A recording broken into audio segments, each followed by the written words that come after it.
Chers amis des éditions Le Livre Audio, bonjour ou bonne soirée. Je vous propose ici un livre audio à titre expérimental et exceptionnel qui correspond aux mémoires du policier Vidocq du XIXe siècle vers l'année 1817. Le livre audio sera réalisé en plusieurs épisodes, à savoir que son œuvre, donc ses mémoires, représentent tout de même 811 pages à lire. Donc, je commence ici en prenant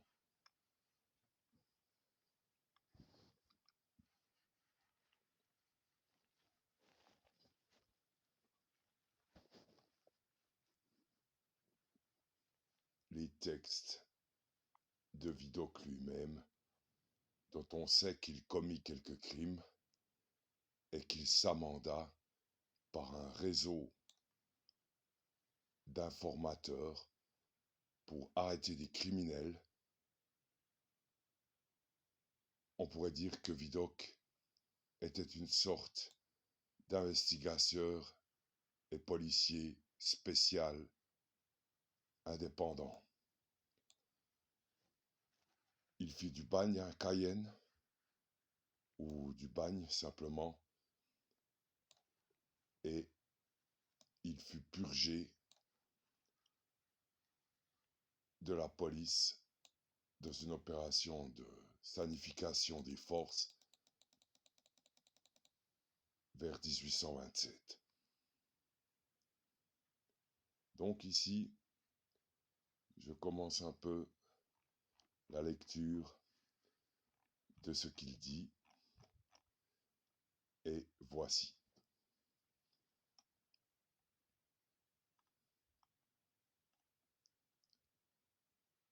Mémoire de Vidocq, chef de la police de sûreté jusqu'en 1827, aujourd'hui propriétaire et fabricant de papier à Saint-Mandé. Que l'on m'approuve ou non, j'ai la conscience d'avoir fait mon devoir. D'ailleurs, lorsqu'il s'agit d'atteindre des scélérats qui sont en guerre ouverte avec la société, tous les moyens sont bons, sauf la provocation. Mémoire, tome 2, tome 2, Paris. Ténon, libraire, éditeur, rue Hautefeuille, numéro 30, 1828. Mémoire de Vidocq. Chapitre 15. Un receleur, dénonciation, premier rapport avec la police, départ de Lyon, la méprise. D'après les dangers que je courais en restant avec Roman et sa troupe, on peut se faire une idée de la joie que je ressentis de les avoir quittés. Il était évident que le gouvernement, une fois solidement assis, prendrait les mesures les plus efficaces pour la sûreté de l'intérieur. Les débris de ces bandes qui, sous le nom de chevaliers du soleil ou de compagnie de Jésus, devaient leur formation à l'espoir d'une réaction politique, ajournée indéfiniment, ne pouvaient manquer d'être anéantis, aussitôt qu'on le voudrait. Le seul prétexte honnête de leur brigandage, le royalisme, n'existait plus, et quoique les Hivert, les Leprêtre, les Boulanger, les Bastides, les Jossion et autres fils de famille se fissent encore une gloire d'attaquer les courriers parce qu'ils y trouvaient leur profit, ils commençaient à mettre plus du bon ton de prouver que l'on pensait bien en s'appropriant par un coup de main l'argent de l'État.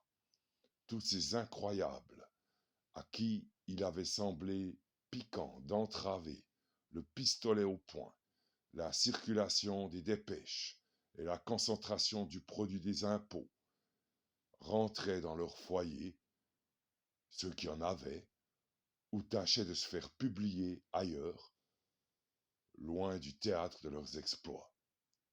En définitive, l'ordre se rétablissait, et l'on touchait au terme où des brigands, quelle que fût leur couleur ou leur motif, ne jouiraient plus de la moindre considération. J'aurais eu le désir, dans de telles circonstances, de m'enrôler dans une bande de voleurs que, par abstraction faite de l'infamie que je ne redoutais plus, je m'en fusse bien gardé par la certitude d'arriver promptement à l'échafaud. Mais une autre pensée m'animait. Je voulais fuir, à quelque prix que ce fût, les occasions et les voies du crime. Je voulais rester libre. J'ignorais comment ce vœu se réaliserait. N'importe, mon parti était pris. J'avais fait, comme on dit, une croix sur le bagne. Pressé que j'étais de m'en éloigner de plus en plus, je me dirigeais sur Lyon, évitant les grandes routes jusqu'aux environs d'Orange. Là, je trouvai des rouliers provençaux dont le chargement m'eut bientôt révélé qu'ils allaient suivre le même chemin que moi. Je liai conversation avec eux, et comme ils me paraissaient d'assez bonnes gens, je n'hésitai pas à leur dire que j'étais déserteur, et qu'ils me rendraient un très grand service si, pour m'aider à mettre en défaut la vigilance des gendarmes, ils consentaient à m'impatroniser parmi eux. Cette proposition ne leur causa aucune espèce de surprise. Il semblait qu'ils se fussent attendus que je réclamerais à l'abri de leur inviolabilité. À cette époque, et surtout dans le Midi, il n'était pas rare de rencontrer des braves qui, pour fuir leur drapeau, s'en remettaient ainsi prudemment à la garde de Dieu. Il était donc tout naturel que l'on fût disposé à m'en croire sur parole. Les rouliers me firent bon accueil. Quelque argent que je laissai voir à dessein acheva de les intéresser à mon sort. Il fut convenu que je passerais pour le fils du maître des voitures qui composait le convoi.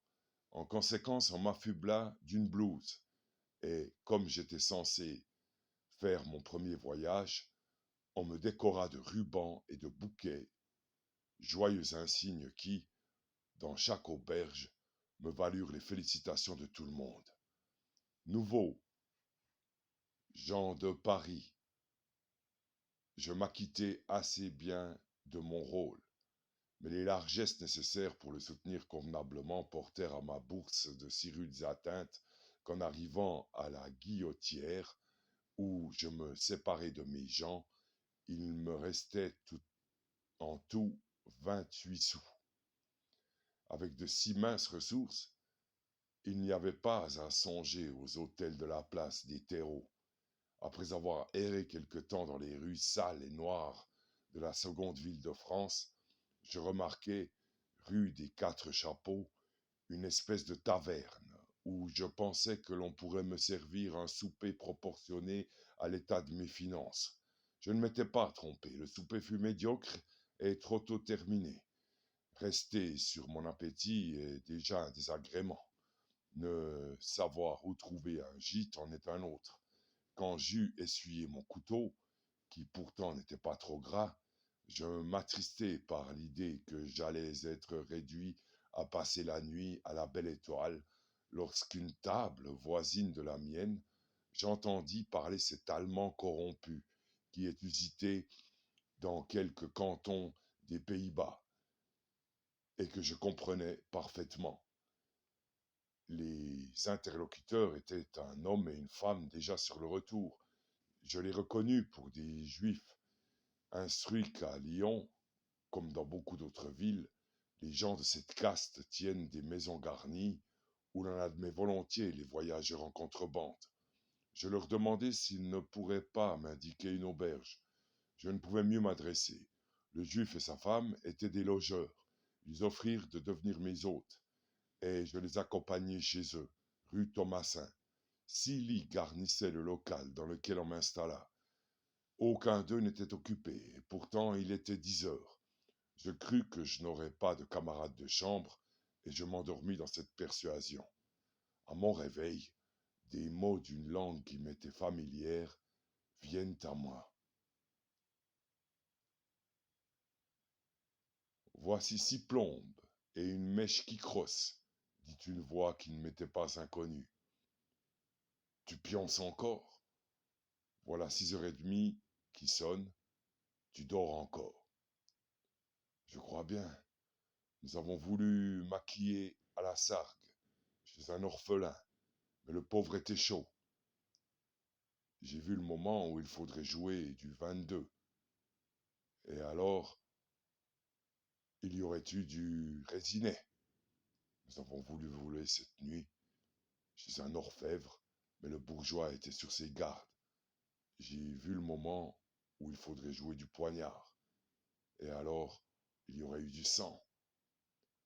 Ah ah, tu as peur d'aller à l'abeille, de mon à regret. Mais en goupinant comme ça, on n'affure pas d'aubé. Ah ah, tu as peur d'aller à la guillotine. Mais en travaillant de la sorte, on n'attrape pas d'argent. J'aimerais mieux faire suer le chêne sur le grand trimard que d'écorner les boucards. On a toujours les lièges sur le dos. J'aimerais mieux assassiner sur la grande route que de forcer des boutiques. On a toujours les gendarmes sur le dos. Enfin, vous n'avez rien grinchi. Il y avait pourtant de belles foufières, des coucous, des brides d'Orient. Le guinal n'aura rien à mettre au fourgat. Enfin, vous n'avez rien pris. Il y avait pourtant de belles tabatières, des montres, des chaînes d'or. Le juif n'aura rien à recéler. Non, le carouble s'est esquinté dans la serrante. Le riflard a battu la morasse, et il a fallu se donner de l'air. Non, la fausse clé s'est cassée dans la serrure. Le bourgeois a crié au secours, et il a fallu se sauver. Et les autres, dit un troisième interlocuteur, ne balancez donc pas tant de chiffres, ne balancez donc pas tant le chiffon rouge. Il y a là un chêne qui peut prêter l'oche. Ne remuez pas tant la langue. Il y a là un homme qui peut prêter l'oreille. La vie était tardif, cependant on se tut. J'entr'ouvris les yeux pour voir la figure de mes compagnons de chambrée, mais mon lit était le plus bas de tous. Je ne pus rien apercevoir. Je restai immobile, pour faire croire à mon sommeil. Lorsqu'un des causeurs s'étant levé, je reconnus un évadé du bagne de Toulon, neveu, parti quelques jours avant moi. Son camarade saute du lit. C'est Cadépol, autre évadé. Un troisième, un quatrième individu se met sur l'océan. Ce sont aussi des forçats. Il y avait de quoi se croire encore à la salle numéro 3. Enfin, je quitte à mon tour le grabat. À peine ai-je mis le pied sur le carreau qu'un cri général s'élève. C'est Vidocq! On s'empresse, on me félicite. L'un des voleurs du garde-meuble, Charles Deschamps, qui s'était sauvé peu de jours après moi, me dit que tout le bagne était dans l'admiration de mon audace et de mes succès. 9h sonne. On m'emmène déjeuner au Brotteau, où je trouve les frères Quinet, Bonnefoy, Robineau, Métral, Lemas, tous fameux dans le Midi. On m'accable de prévenances, on me procure de l'argent, des habits et jusqu'à une maîtresse. J'étais là, comme on voit, dans la même position qu'à Nantes. Je ne me souciais pas plus qu'en Bretagne d'exercer le métier de mes amis, mais je devais recevoir de ma mère un secours pécuniaire, et il fallait vivre en attendant. J'imaginais que je parviendrais à me faire nourrir quelque temps, sans travailler. Je me proposais rigoureusement de n'être qu'en subsistance parmi les voleurs. Mais l'homme propose et Dieu dispose. Les évadés mécontents de ce que, tantôt sous un prétexte, tantôt sous un autre, j'évitais de concourir au vol qu'ils commettaient chaque jour, me firent dénoncer, sous main, pour se débarrasser d'un témoin important et qui pouvait devenir dangereux.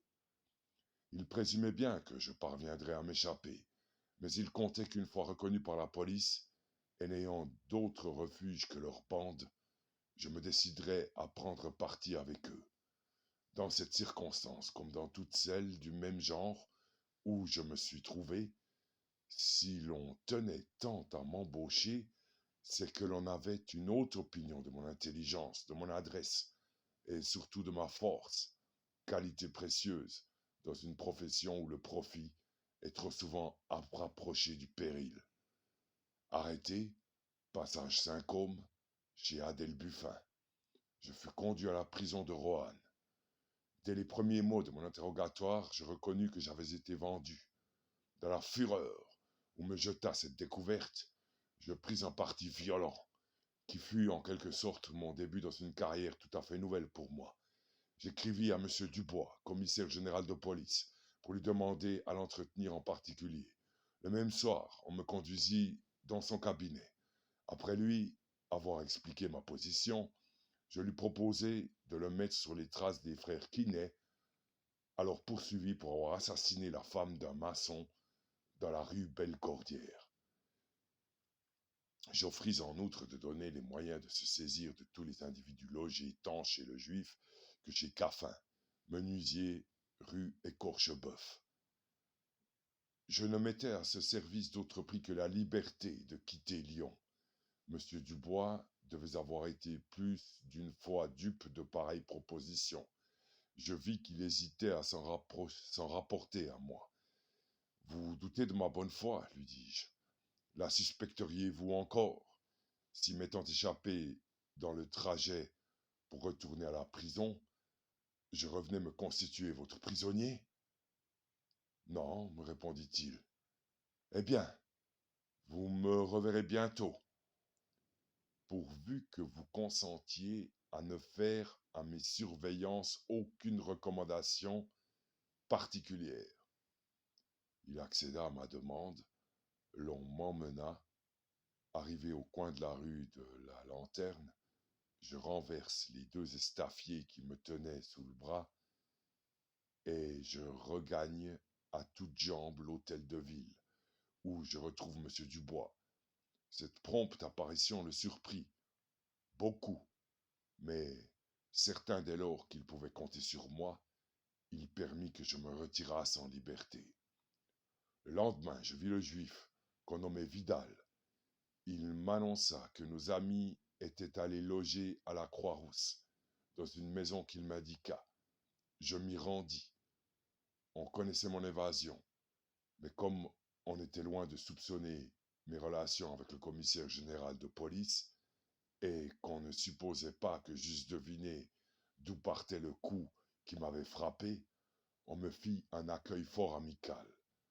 Dans la conversation, je recueillis sur les frères Quinet des détails que je transmis la même nuit à M. Dubois, qui, bien convaincu de ma sincérité, me mit en rapport avec M. Garnier, secrétaire général de police, aujourd'hui commissaire à Paris. Je donnai à ce fonctionnaire tous les renseignements nécessaires, et je dois dire qu'il opéra de son côté avec beaucoup de tact et d'activité. Fin du premier épisode. À noter que Vidocq, dans ses investigations, comme nous le savons, les phénomènes paranormaux peuvent exister, et probablement Vidocq avait affaire, avec ses propres investigations, à ce que nous appelons dans l'époque moderne avec les extraterrestres, ce genre de choses, des X-Files.